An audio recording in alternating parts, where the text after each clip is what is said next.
In the name of Allah, the Beneficent, the Merciful, I bear witness that irregardless to land, to language or label, creed, class or color, race, religion or ritual, that there is but one God. We thank that one God for blessing us with the messengers, the warners, and the prophets that he has bestowed on us. We as followers of the Honorable Minister Louis Farrakhan, not only do we thank Allah for Muhammad and the revelation of the Holy Quran, but as a Muslim, we believe in all of the messengers and all of the revealed word that came from each and every one of them. We see every messenger, warner, and prophet as being a different arrow shot from that one single bow, the Supreme Being. And because we see them like that, we make no distinctions among any of the messengers or the prophets. So we believe in Moses, the Torah, and the Ten Commandments.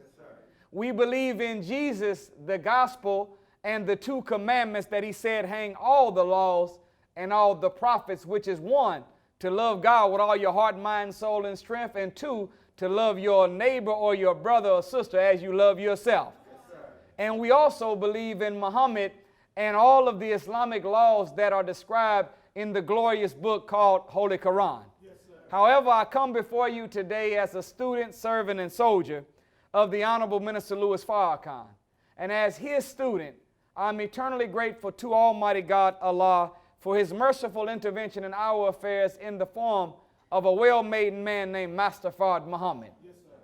We thank him for coming among us and raising up in our midst his messenger, Messiah, in my humble opinion, the greatest black man that ever walked the earth other than God himself. I'm talking about a Georgia-born black man by the name of the most honorable Elijah Muhammad. We thank Allah for this most beautiful servant that God has given you and me. And we know that we wouldn't know how to properly talk about the two I just mentioned or the first three that I said earlier if it weren't for this one man that's all five of them clothed in one flesh. That man that I'm talking about, that you can see some Moses, some Jesus, some Muhammad, some Master Fard Muhammad, and a whole lot of Elijah Muhammad in, is none other than the teacher of this time, the Honorable Minister Louis Farrakhan. It's in their holy and righteous names that I greet you, my sisters and brothers of Springfield, Ohio, in the greeting words of peace of Assalamu alaikum. To my brother Robert, who is working on the battlefield here in the great city of Springfield, and his family and the hard-working believers here, we thank Allah for you, Brother Robert, and your family and your sacrifice that you've made. Let's give all of them a round of applause. The great believers of Muhammad and in Muhammad that are here in the Springfield, Ohio area. We are thankful to Almighty God, Allah, to come just a few days before Christmas. Can I move my stand up a little bit? Is that okay? Oh, it is a little heavy. I was going to slide it, but this is a real rostrum. I thought it was one of them one. That's good. Just be a little bit closer to everybody. I don't feel like I want to be you. I say to you all. And there ain't a whole lot of all to say it to. So I wanted to thank Brother Robert and his staff for putting together a community empowerment meeting tonight here at the Marriott. Let's give them another round of applause. Our community needs empowerment. The word empower is a root or comes from an etymological root word. The prefix in or em comes from a French prefix that means to be in or to be into. The word power comes from its Latin root, which is a word called posse. What? My posse's on Broadway. Y'all don't know nothing about that. But the word posse in Latin means ability, strength, might, or power. So when we say a community empowerment, the word empower means to be brought into power, ability, strength, or might. For what purpose? The building of a community. As it stands right now, if you notice, I don't care what city you go to in America, when they talk about the environment where black people live, we always say the hood. Have you noticed that? Why do we say the hood? Why not neighborhood? The reason we call it the hood and not the neighborhood is because the concept and function of neighbor is missing from the environment that we share with one another. If we were brothers and sisters of one another, then the concept of neighbor would be present, and we wouldn't call it the hood, we call it the neighborhood. Also, we call it the hood because the hood, or a hood, is a piece of fabric that's attached to the back of a shirt, jacket, or a coat. What's the function of a hood? The function of a hood is to cover the head.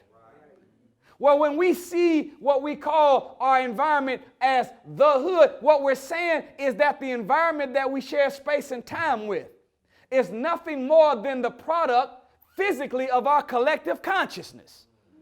So the Honorable Elijah Muhammad said that if we didn't live in the slum in our mind, we wouldn't have a slum in the community. He said the only reason why we live in the slum is because we have slum thoughts inside of our head. If the environment that we call the hood is dirty and disorganized, and this environment is nothing more than the physical manifestation of the collective consciousness of people that share space and time, it's because those of us that live in that environment have dirty, disorganized thoughts. So the real solution to making our neighborhoods a clean, safe, and decent place to live is the people that share space and time have to have clean thinking, safe thoughts, and we have to have a decent mindset. And if we had clean, decent, and safe thoughts in our head, it's only a matter of time before our neighborhood will be a perfect reflection of it. Thank you for listening. I greet you in peace. Assalamu alaikum. That's sufficient.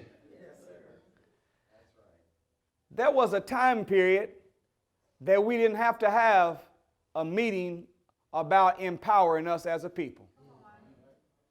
Before we were kidnapped and westernized and Caucasianized, and unfortunately, even Christianized. We used to be a proud, powerful, and productive people. Did y'all hear me? Did you know that Imhotep, the multi-genius that invented the stethoscope, the multi-genius that was the father of philosophy? I got two people that said go. Plato and Aristotle didn't father philosophy. Aristotle is not the father of philosophy. Plato, Aristotle, all of them studied from Thales. And Thales studied from Hypothagorus. And Hypothagorus went into Egypt and learned from the writings of Imhotep. But Imhotep was a black man. Shaka Zulu, a black man. Queen Nzinga, a black woman. Nefertiti, a black woman. Mansa Musa, the richest man that ever lived on the earth, was not a white man that owned Amazon or Microsoft or Apple. The richest man that ever lived was a man named Mansa Musa from Mali, a black man. We are the builders of Timbuktu. We are the ones that established the city of Atlantis. Black people are the fathers and mothers of the Nile Valley civilization. We are the builders of the pyramids. Did you hear me? We have God's genetic makeup, holy heredity, divine DNA, and prosperity is in our plasma. We were once a proud and productive people. Didn't nobody have to come and have no community empowerment, because all of us were proud, powerful, and productive. And when we came together, the whole is equal to the sum of its parts. Our community became proud, powerful, and productive. Are y'all all right? However, something has happened between the time that the originator of the heavens and the earth formed us and what we've become as a product of American civilization. According to the Bible, when man first came into existence, we were given power. Wait a minute. Well, if empowerment means to put into a person power, ability, strength, and might, the originator of the heavens and earth said that when he formed us, that he gave us power. So we were originally empowered by God himself. Not only did he give us power, but he gave us dominion over the fish of the sea, the fowl of the air, and every creeping thing that crawls on the earth. Dominion means authority. Dominion means control of. Dominion means the ability to manage, maintain, and regulate and distribute the affairs of. Well, at some point, we used to have not just power over a little car we drove, but power over everything that exists in the universe. The originator said that after he created us, he made us in his image. And after his, do you know what it means to be in the image and likeness of God? If we're in the image and the likeness, an image is a physical reflection, while likeness is a spiritual reflection. If we are made in the image of God, however we looked, God looked. What? No, God is not some divine piece of wind moving through space and time. God's not some ghost moving around. God's not some spirit. God is and was and always shall be a human being. If he wasn't, how could we be one? If you're made in his image, then you look like God. You say, but I was always taught that God is a spirit. Yeah, but there's only one verse in the Bible that says God is a spirit. And that verse, when it says that God is a spirit and we should worship him in spirit and in truth. Yes, sir. Yes, sir. Question is, well, what is the truth about a spirit? The truth about a spirit is that a spirit cannot exist except it has a body to manifest itself in. Is that right? But in the Bible it says that Adam heard God's footsteps in the garden. You can't hear something stepping unless physical is touching physical. Is that right? Another verse says that Adam and Eve hid their face from God. The only way you can hide from something is you have to be able to see what you're hiding from and know how to put something in the way of you and the person looking for you. Is that right? Yes, otherwise, you can't hide unless you can see what you're looking at and they can see you. Is this the truth? Yes, when it came to Abraham said that he seen 3 men walking through the plains of Mamre. And one of them was the Lord. And the other 2 were angels. Oh, that busts up some other stuff too. That messes up these little white girls with these chicken wings on their back. Angels aren't spirit or winged creatures. The word angel in Hebrew and in Arabic is malak. Malak means messenger of God. So an angel is a human being. How do you know? Because when the Quran talks about the raising of messengers, he said, if you were a spirit, I would have sent you a spirit. But when I raise a messenger, since you are men, I send you men or women as messengers. Well, if Malak means messenger and messengers are always human beings, angels are human beings too. Well, if Abraham seen 3 men and one of them was not a Lord, because a Lord would mean that it could have been anybody that calls themselves a king or ruler. But the means the definite article. The means the supreme. The means the top of the top, the most. If it's the Lord walking and this is a man walking, then God is the Lord and God must be a man. Then when he seen the Lord and the Lord came in, he told Sarah, go and prepare 3 fine meals for them. Well, wait a minute. Spirits don't need food. And then he told the Lord, sit down, Lord, and rest your feet. Now the Lord got feet. Now the Lord got some legs that he can bend. And the Lord can sit down. And whenever Sarah came out, she didn't know what to feed him, so she just played it safe. She didn't bring him no KYs. No, she did not. She didn't bring him no sweet potato, no greens, no ham hocks. She said, look, I don't know what the Lord will want, so the safest thing I do is here's some water and here's some bread. She played it safe. But the Lord ate the bread.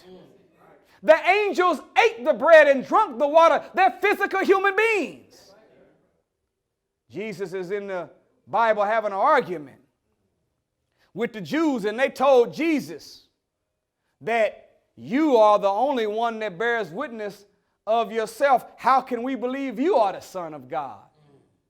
And Jesus said, no. Is it not written in your law that the testimony of 2 men is accepted as truth? I am one that bears witness of myself, and my Father is the other. Well, wait a minute. If he's saying it's 2 men that are testifying, and that means it is the truth, Jesus says, I'm one of the men, and my Father is the other man. Well, if God is his Father, he's telling you God is a human being. Oh, okay, I still only got 50% agreement. Let me see what else I can find. If God's not a human being, why come we use the pronoun he and him? If he's a spirit, why not it? See, he is a pronoun. Pronouns take the place of a noun. And a noun describes either a person, a place, or a thing. When you describe a thing, you don't use he or she, you use it. So the only thing left that God could be, he's got to be either a person or a place. And we know God's not a place because he's the author of place. So all that's left is for God to be a person. Do you know if you look up the definition of spirit in the dictionary, it says that a spirit is that which can be felt but not seen? Yet in the Bible it says that in the last days every eye shall see him. Every knee shall bow and every tongue shall confess. Well, if you're going to see God and you're going to hear God and you're going to testify to God, and spirits cannot be seen but only felt, that means God must be a spirit living inside of a human being. No, God is inside of you. Jesus said your body is the temple of God. Okay, I still don't believe me. Y'all all right? Yes, sir. Okay, if the temple of God is where God lives, right? Yes, sir. Let me ask you a question. What do they call this part of your body? The what? Is this called the temple? Yes, what are we saying? If God lives in the temple, we're saying the temple is the head. That's right. So the kingdom of God, or the kingdom of heaven. See, a dome is the round part that exists at the top of a structure. Are y'all with me? Yes, sir. The round part that exists at the top of our structure is called our head. So whoever is the king in our dome will determine whether or not we are in the kingdom of heaven or the kingdom of hell.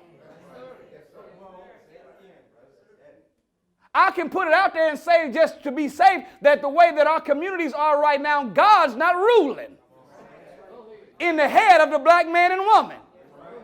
If it was, then there wouldn't be so much death among us. There wouldn't be so much homicide among us. The Honorable Elijah Muhammad said that heaven and hell are not places. They're states of mind. They're states of being. And they are conditions of life.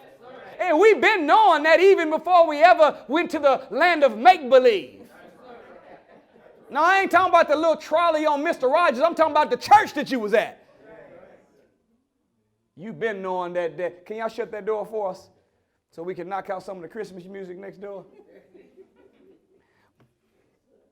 But, what was I saying?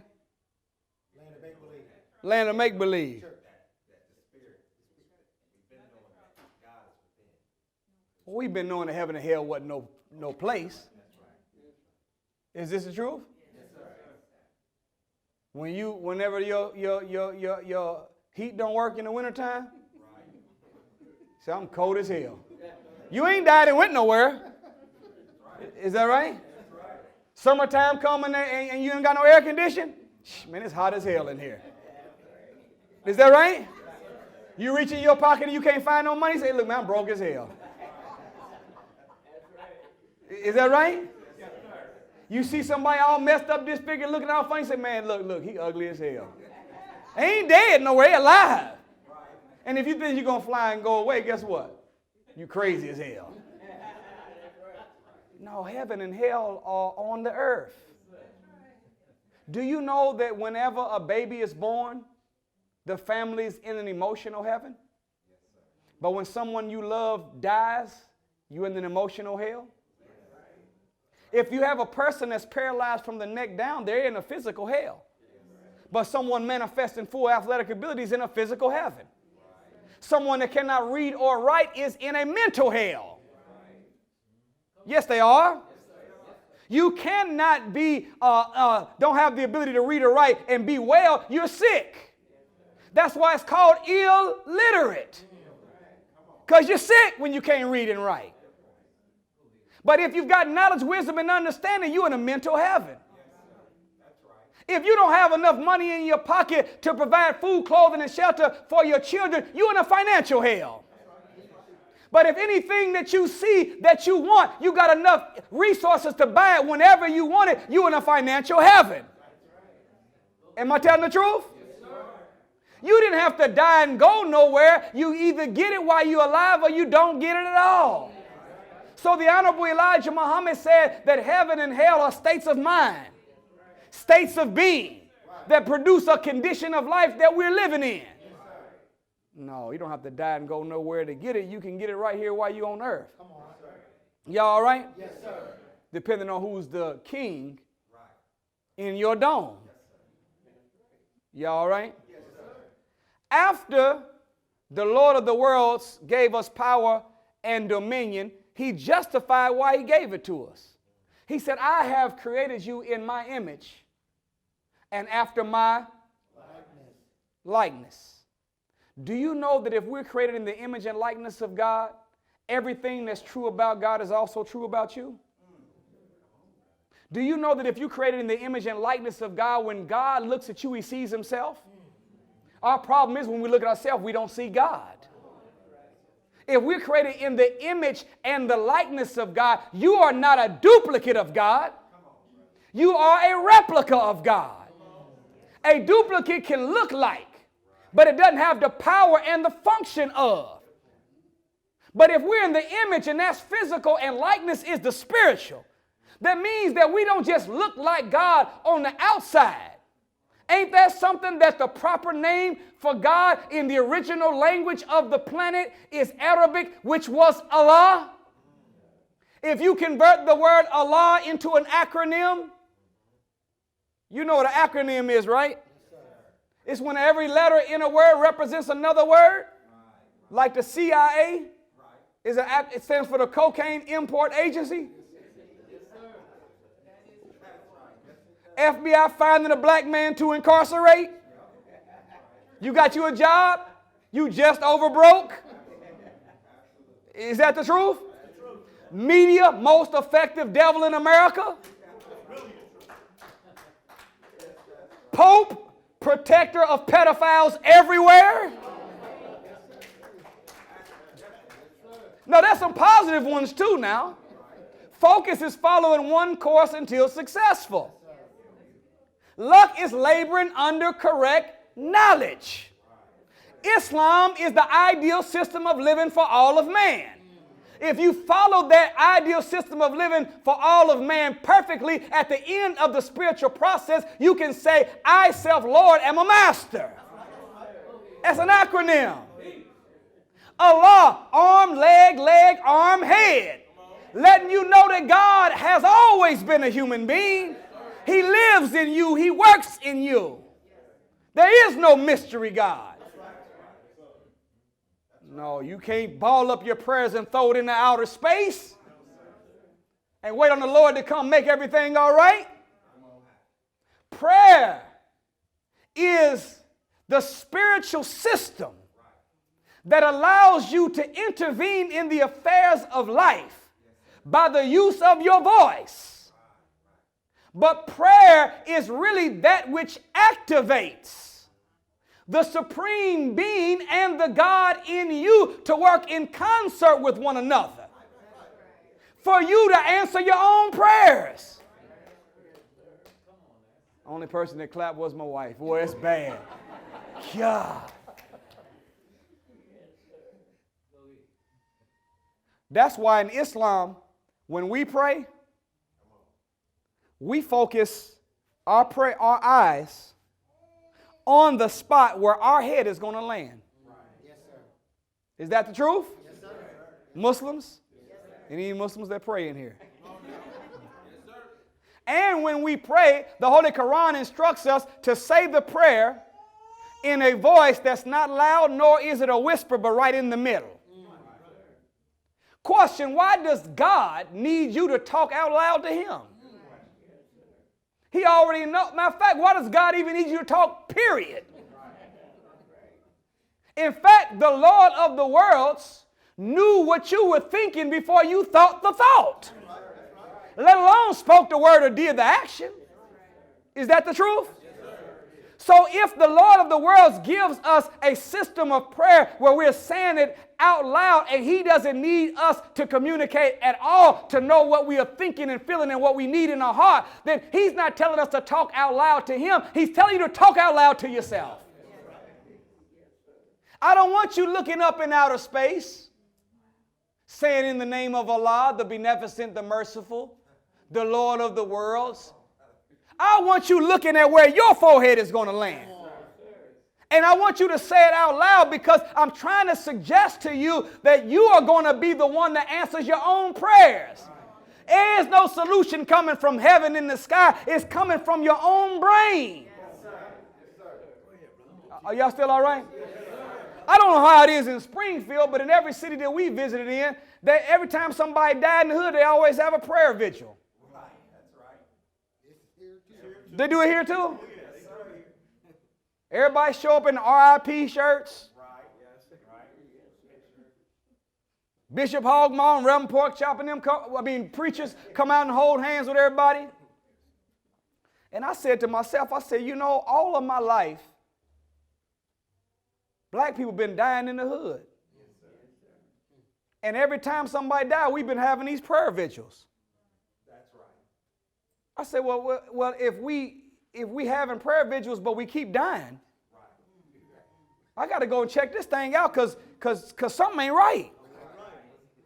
Either A, the prayers aren't working, or B, they're praying to the wrong God, or C, they saying the wrong thing when they ask, or hell, maybe it's D, all of the above. I don't know. So we got into the circle with the Reverend, and right next to it, and Reverend started off good in the beginning. He said, Lord, we ask of you this day to give the family of so-and-so a peace that surpasses all understanding, Lord. I was like, amen. And then Reverend started slipping.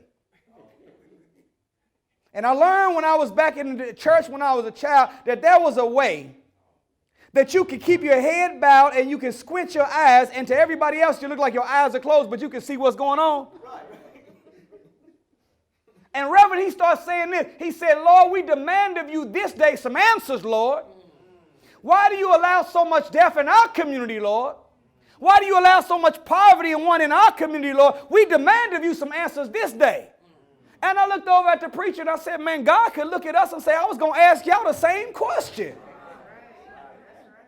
Why do you allow so much death in your own community? If I created you in my image and my likeness, you are a replica of me. No, don't ask me. Ask yourself. You got power and dominion over the fish of the sea, the fowl of the air, and every creeping thing that crawls on the earth. Regulate the affairs of your own environment and establish peace in the hood. All praise is due to Allah. Y'all still all right? Yes, sir.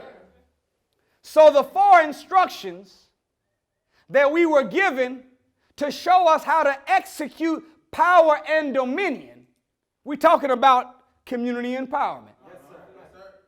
Health, wealth, and our youth. The 4 instructions God gave us after giving us power and dominion, he gave us a distribution system on how we could use this power and dominion to keep ourselves empowered. Y'all with me? Yes, sir. 4 instructions. Be fruitful. Multiply. Replenish the earth. Anybody go to Sunday school? Number 4, subdue it. Y'all got that? Yes, sir. Now, fruitful and multiply sound like the same thing. One is spiritual, one is physical. Multiplication is the reproduction of children. We've been following that instruction very well. Huh? That's right. We will have no problem making babies. That's right.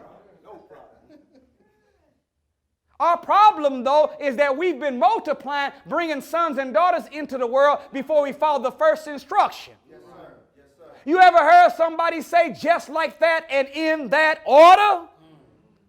Well, if the Lord of the world said be fruitful, multiply, replenish the earth, and subdue it, he means it just like that.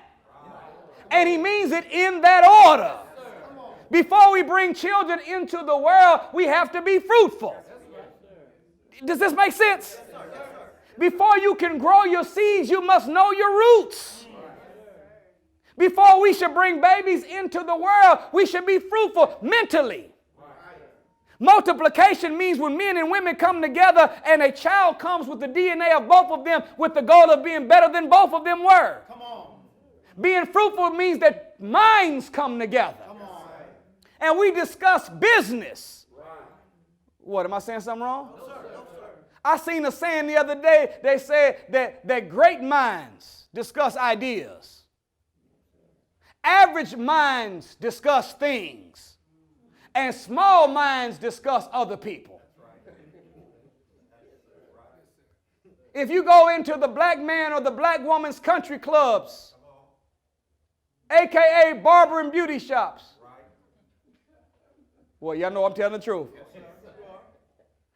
I want you to go in there and just act like a white person for a little while. You know what that means, right? Be nosy as hell. No, the Honorable Elijah Muhammad said the white man is a universal snooper. Indeed. Indeed. They always ear hustling. That's right. You can't talk about nothing without them trying to figure it out. Doing it now. And then somebody said they're doing it right now. I know they are. We're going to mess your whole Christmas party up over there. That old cheese dip ain't even going to be good on the other side of that wall no more. Cracker.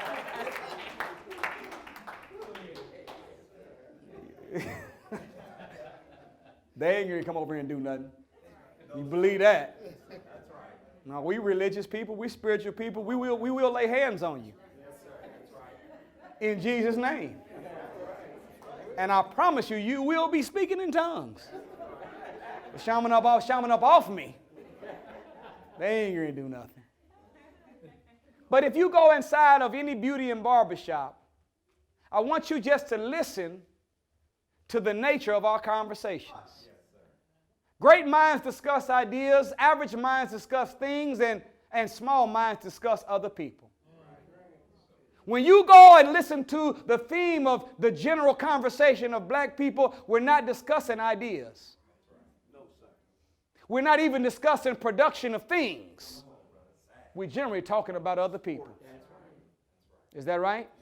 Steph, LeBron, or some form of gossip.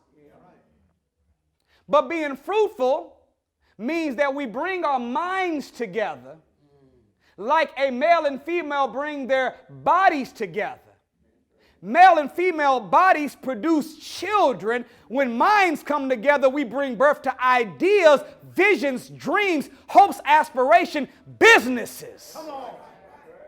Does this make sense? Do you know one of the big impediments in the, I'm saying this, I don't know how it is in Springfield because we didn't get to drive around that much. But in every community in America that we visited this year, and we've been to about 50 cities, do you know when we go to Asian, Jewish, or white neighborhoods, their communities are thriving? A thriving community has 4 churches and 50 businesses. Come on. But when you come to the black community, our community is not thriving. We got 50 churches and 4 businesses. And 3 of them owned by somebody else. Is this the truth? Every time in the hood that a theater or a grocery store or a school or a mall shuts down, a church is put in the place of it. Is this the truth? But last I checked, we've been in hell the whole time in the black community with a church on every corner. It sounds like and it looks like that we're hustling backwards. Maybe we need to close some of the churches down and turn them back into grocery stores, back into theaters that put plays on the stage that are about raising the consciousness of our people. Do you know how powerful the voice of a black woman is that sings? Do you know how brilliant the black man and woman's mind is when it comes to wordplay in hip-hop music? Do you know how great of an actor and an actress black people are? Do you know how fast we can make a change in our community?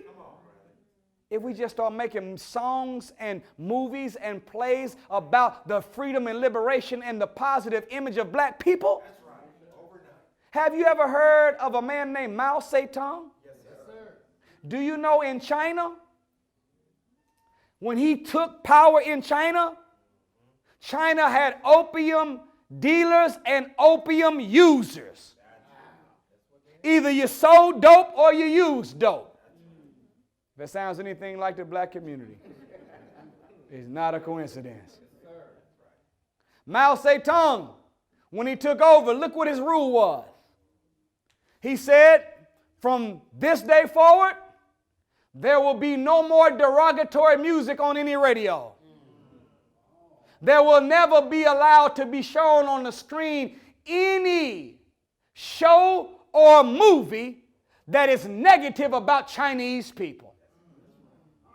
From this day forward, every play, every television show, every song and every movie must have some ingredients that boost Chinese pride. Do you know that after him taking the cultural community and making them focus on upliftment of China in 1 year, there was no opium dealers or opium users no more in the whole country? And I promise you, Chinese people can't sing better than us. If they can, name one artist.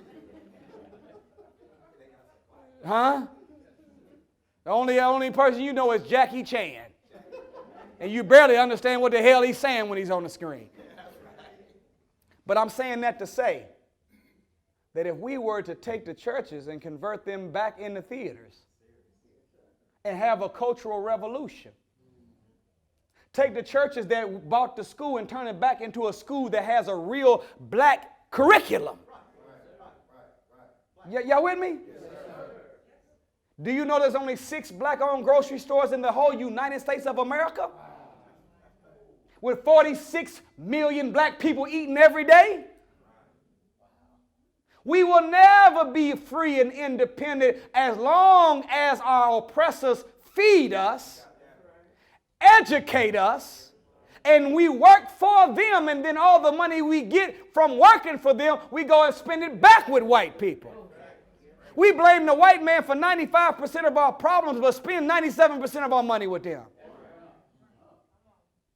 We were on the radio yesterday in Minneapolis, Minnesota. And I put it out there. I said the code of black economics in our community should be shop with your brother before you shop with another. That ain't far-fetched. You know what that means, right? That means any good product or service that you need or that you want, study whether there's a black person in the city you live in that sells it. Be willing to drive a little bit farther and pay a little bit more to support your sister and your brother. And if you can't find it in the city you live in, go online and find a black business that can supply the need. Do you know when I put that out there on the radio, do you know what the host said? Well, I mean, I understand that, but that seems to be very, very, very far-fetched. And just realistically speaking, how are we ever going to be able to buy just from the African American marketplace? I said, well, ask the Jews how they doing it. Ask the Hispanics how they're doing it. Ask the white man how he's doing it. Do you know that $1 circulates in the Asian community 28 to 30 days before it ever leaves to another people?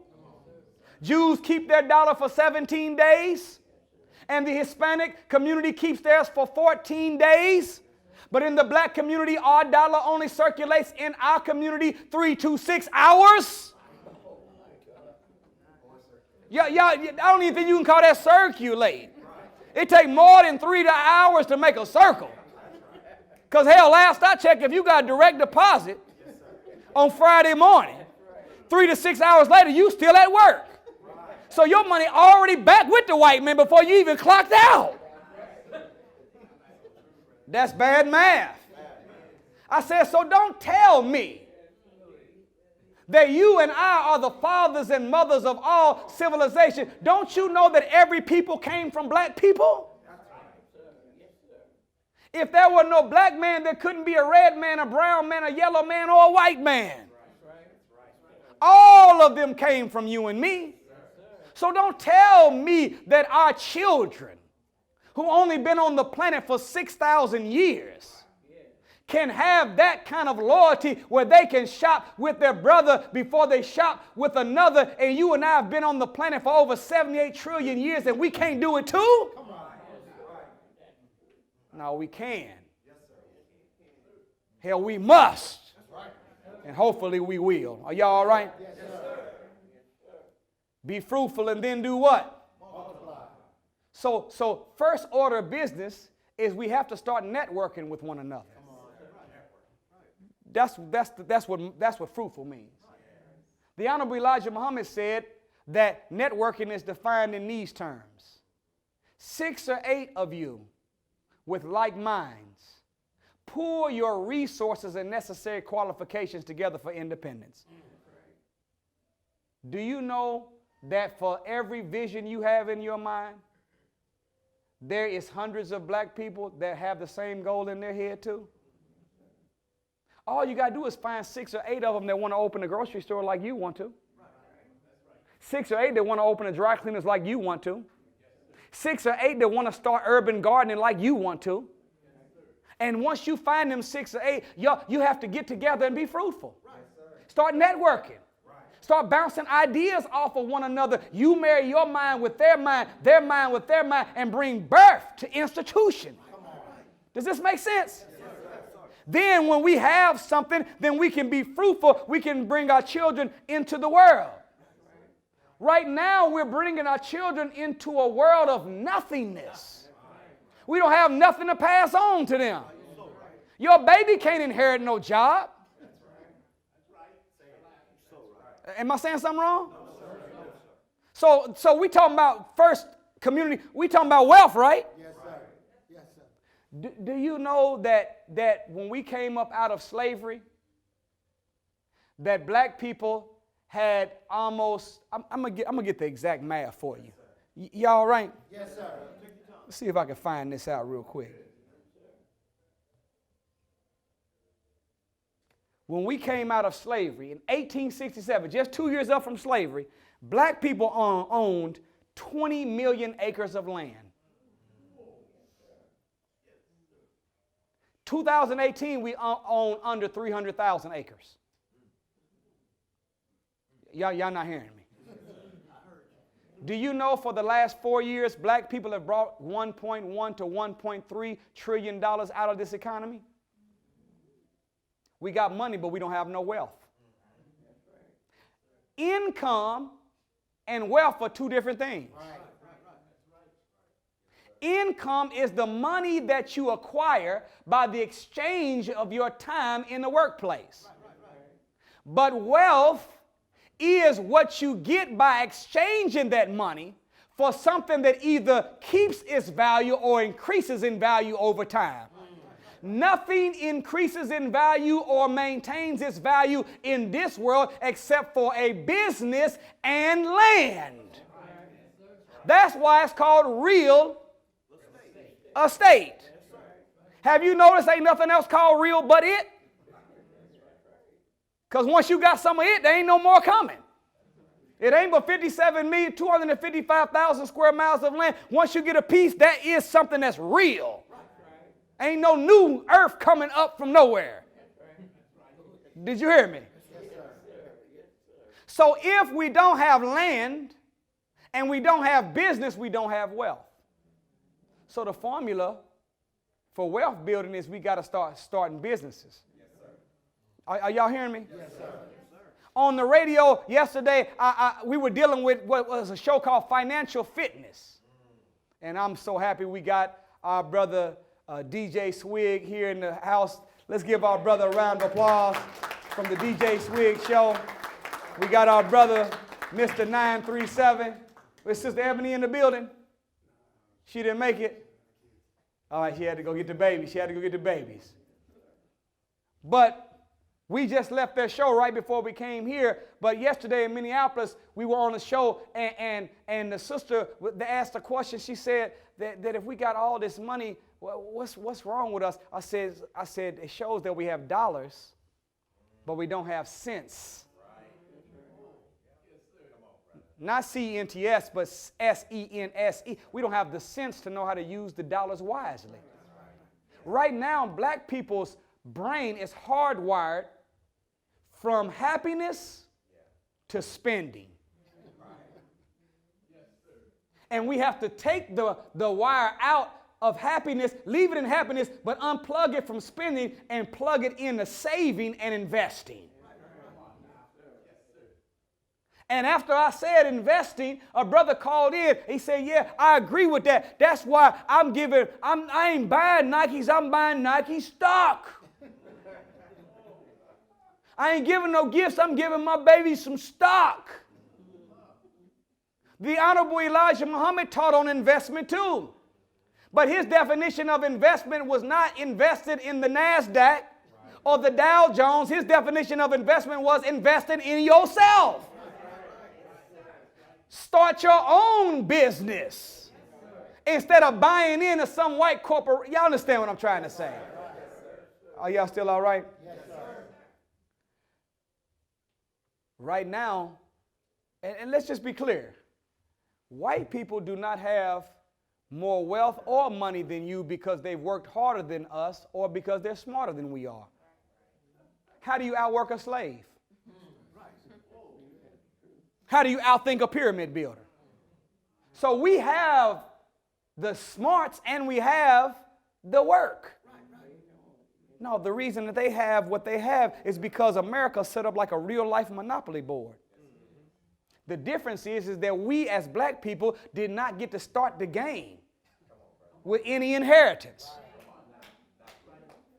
I got somebody that likes Monopoly. You know how it is when you play Monopoly. They give you 2 500s, right? 2 100s, 4 50s, 6 20s, and then you get 5 10s, 5s, and 1s, right?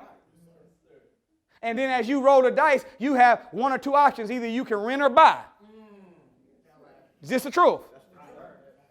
And every time you land on something, if don't nobody else own it, you can buy it and you can get it. When they land on it, they got to pay you rent, or vice versa. However, what would happen to you on the Monopoly board if you started the game and everybody else had money and you had nothing? See, black people, we have never received our 40 acres and a mule. We have not received not 1 dime of reparations. We started this thing on a real-life monopoly board in America without any resources. And if we move around the board, if we operate on the board, all we can do is buy or rent, but we don't have nothing to buy or rent with. So what happens whenever you can't play on the board, you start playing off the board. Off the board is hustling. Off the board is stealing. Off the board is gambling. You understand what I'm saying? Off the board is welfare. And when you start playing off the board, hustling and stealing and gambling, you end up going to jail. Going directly to jail. You don't get to pass go. And you don't get to collect your $200. Tell me that ain't what been happening to black people in real time. Do you know that if you go to a banking institution in America, they'll give you a $250,000 loan for a plastic house. They'll give you a $100,000 loan for an Escalade. They'll give you a $200,000 loan to get miseducated in some of these colleges and universities. What, am I saying something wrong? These degrees are frauds. Are y'all hearing me? Yes, sir. Technically, if you get a degree, it should follow the same logic as any other thing they sell you. Somebody had a product online and on TV, and you bought the blender, and you brought the blender home, and after you watched it, it said it could do all this stuff, and you got it home and it couldn't do none of that stuff. You have a right to get a refund. Is that right? Well, hell, if you got a degree from a university, everybody I know with a degree, none of them work in the field they have a degree in. And half the people that have the degree, if you ask them, did you need the degree to do what you do, they'll tell you no.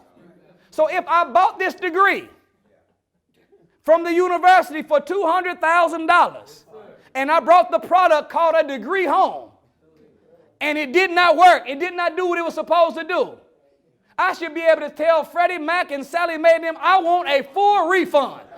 No, hell, I don't want no in-school credit. I want all my money back. What y'all think? Make sense? They'll give you a $200,000 loan for a degree. They'll give you a $100,000 loan for an Escalade, a $250,000 loan for a plastic house, but go to that same lending institution and ask them for $25,000 for a small business. How was I qualified for a $250,000 for 30 years for a house, and you won't even give me $25,000 to start my own business? It's because they know that when you buy an automobile or you buy something that they give you a loan for, then they have their strings attached to it and they own it. But if you start a business, you're graduating out of income into wealth. And now you become a threat to the power structure of white supremacy. Are y'all still all right? Health. Do you know the Honorable Minister Louis Farrakhan opens up every letter to us in the same words? It says, may this correspondence find you in the best of health and spirit. For him to open up every letter, it must be something very powerful about these two principles. Health and what else? What he's telling us is that if you find any human being that has health and spirit both coexisting and cooperating in one organism, Come on. you are looking at an unstoppable man and an unstoppable woman. If your health is good and your spirit is right, there's nothing you can't accomplish. Are y'all right? Yes, sir. Health is not fitness. Fitness is not health. What, y'all don't understand? Fitness is the manifestation of athletic ability. Fitness is attached to a person's speed, strength, and endurance. But health is when all the internal systems of your body are working in an optimal level. Are y'all all right? Yes, sir. Didn't the Bible say something like this in 3 John? Above all things, brethren, I wish that you should prosper. Prosper means I want you to be rich. Well, am I saying something wrong? Anybody that don't want to be rich, don't worry about it. When you get yours, just give it to me. No, you don't want no little nasty, little dirty, little money. Give it all up. Above all things, brethren, I wish that you would what? Prosper and be in good health. So the Lord of the worlds wants everybody to be rich and healthy. Then it says this, even as thy soul prospereth.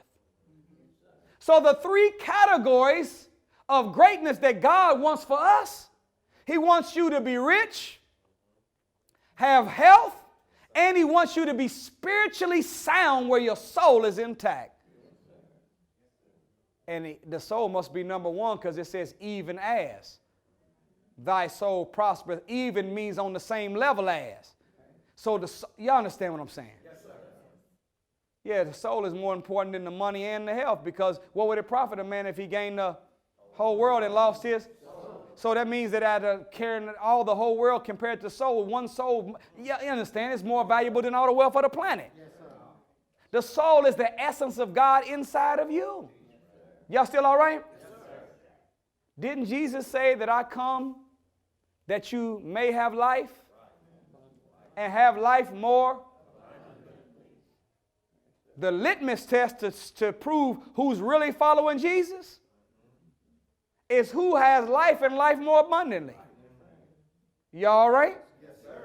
So if I'm a follower of Jesus, I should have a better quantity of life and a higher quality of life than everybody else.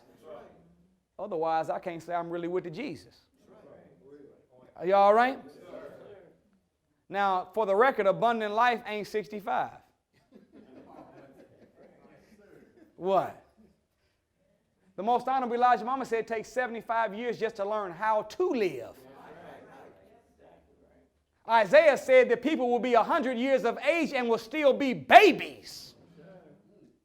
Do you know the average life expectancy of man from Adam to Noah is 912 years?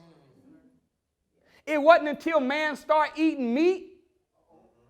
What? Yeah.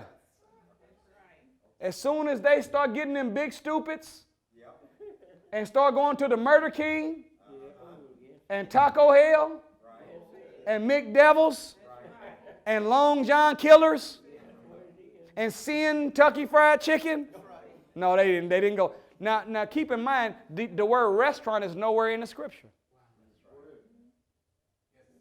Did y'all hear me? The Honorable Elijah Muhammad said that the long livers used to eat one meal in a day, fast 3 days, and then eat one more meal. They ate twice a week. And because they ate twice a week, they could live like Methuselah, 969 years of age. But when man started eating meat, it went down between Noah and Jesus down into the 200s. Now from Jesus to now we're down to about the average of 75. Are y'all all right? That ain't even 1/10 of what the human body was made. The human body was built to last 1,000 years. Y'all all right? So health is something that we got to take care of. If we don't start looking out for our health, we won't be worth nothing for nobody else. See, if we die right whenever we are learning how to live, then we never get a chance to use the wisdom of our life experience. Does that make sense? Now, in the Nation of Islam, we don't ever say Happy New Year. Because we don't know whether the new year is going to be happy or not. We just say, may God's peace be with you in the new year. Is that right? Did you know that that New Year used to be May 25th? You didn't hear me. The start of the calendar used to be May 25th. Then it went to September, then November, then December. Now it's become January 1st. Did you know that there's only 23 hours, 56 minutes, and 46 seconds in a day? But every day we say it's 24 hours? If every day we say it's 24, but it's really 23, 56, and 46, that means that we're 3 minutes and 14 seconds into tomorrow. Still calling it today. What day really is it? Come on. Huh? Are you really a Scorpio? Are you really a Gemini? Hell, they shouldn't even be called horoscopes. They should be called horror scopes. They got us spooked the hell all the way out. No, your life ain't dictated by the movement of the stars. The stars are dictated, they're moving by your movement as a human being. You understand what I'm saying? If the horoscopes were legit, then everybody should be able to use them. Would you agree? It should be an equal opportunity employer. So every time you open up the newspaper, no matter where you are in the world, if it says Scorpio, even though you're in prison, Scorpio, you will find love waiting on you around the corner. Are you supposed to cash in on that? No, brothers and sisters, you got to do what you got to do to make it happen. Are y'all still all right? Our health is so important to us. Listen to this verse real quick. In the book of Matthew 26:41, this is Jesus talking. That is red writing. Listen to these words. The spirit is willing, but the flesh is weak. In other words, there's ideas in our head. There's things that we like to have and things that we like to see accomplished. There's hopes, there's aspirations that we have rotating in our mind on a spiritual level. And the spirit is willing, but the flesh is weak.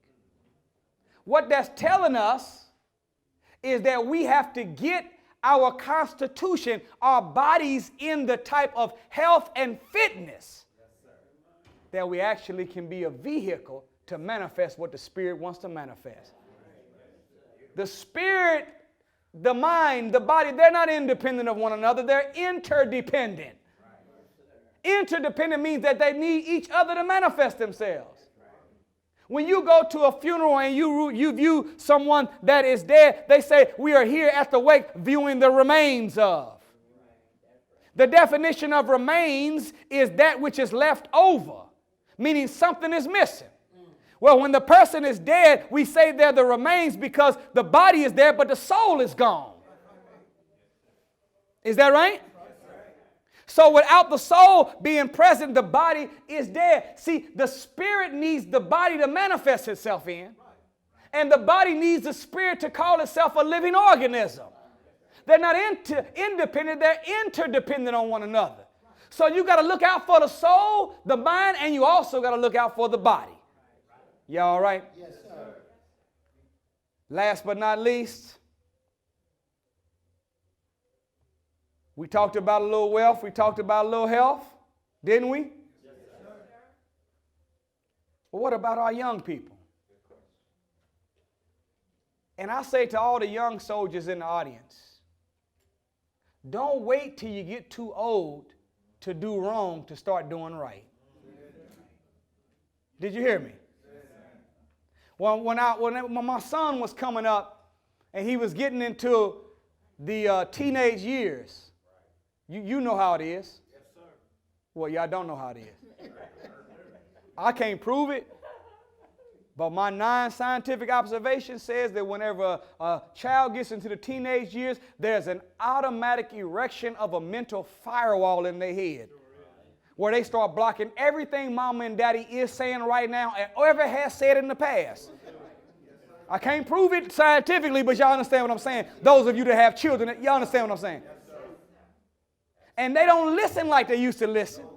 And they don't even want to listen to what they used to believe it. You understand what I'm saying?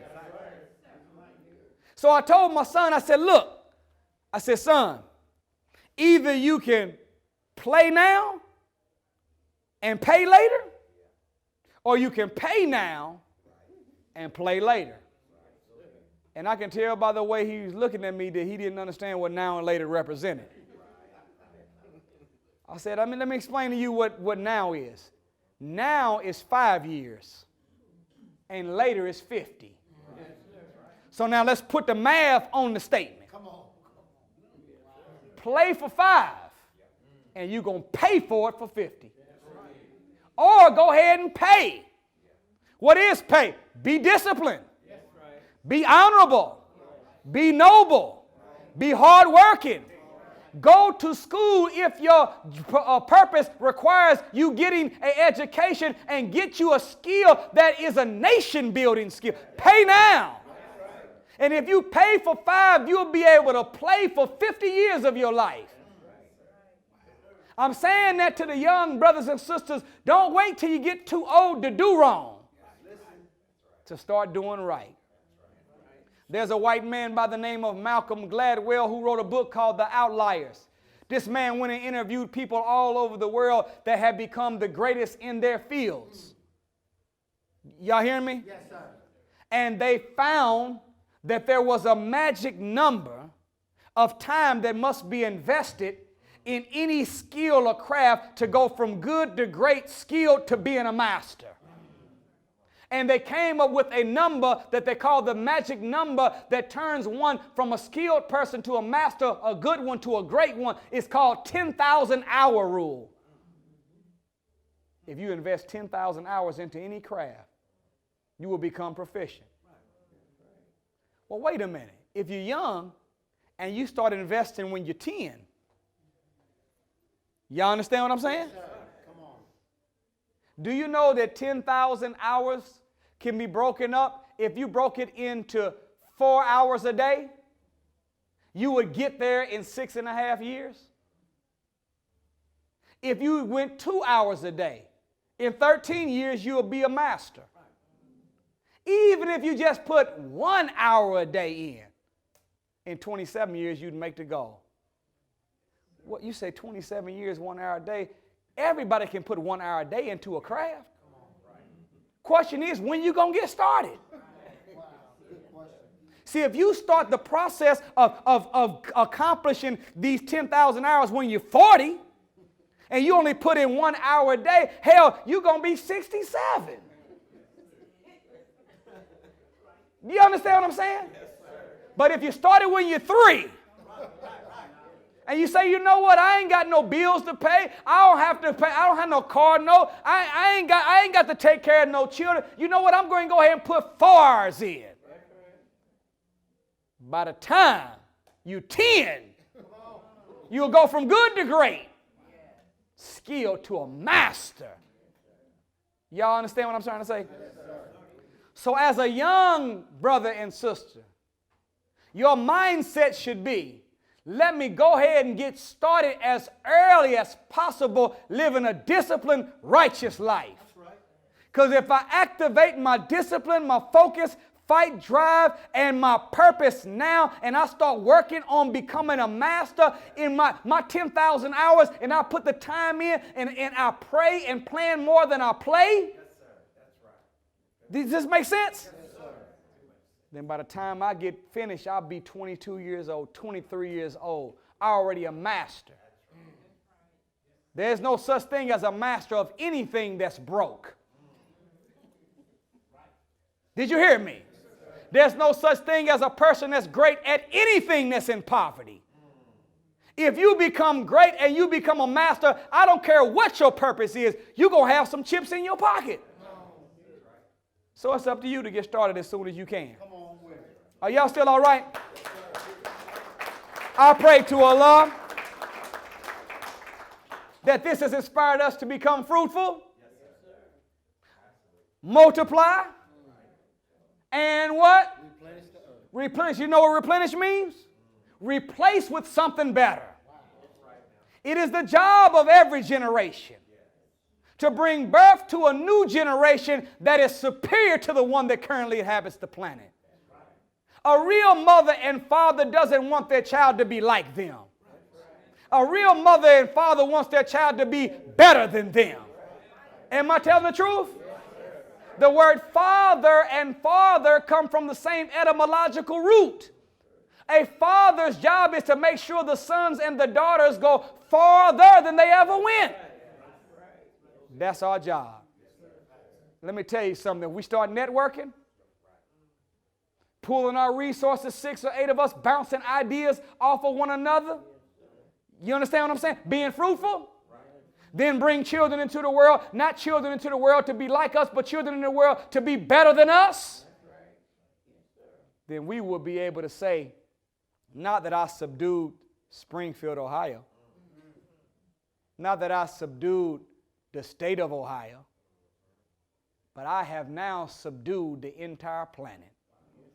And we'll be able to bring the whole earth back in divine order, and you and I will become the perfect people and the perfect rulers of a new world order. Thank you for listening. I greet you in peace.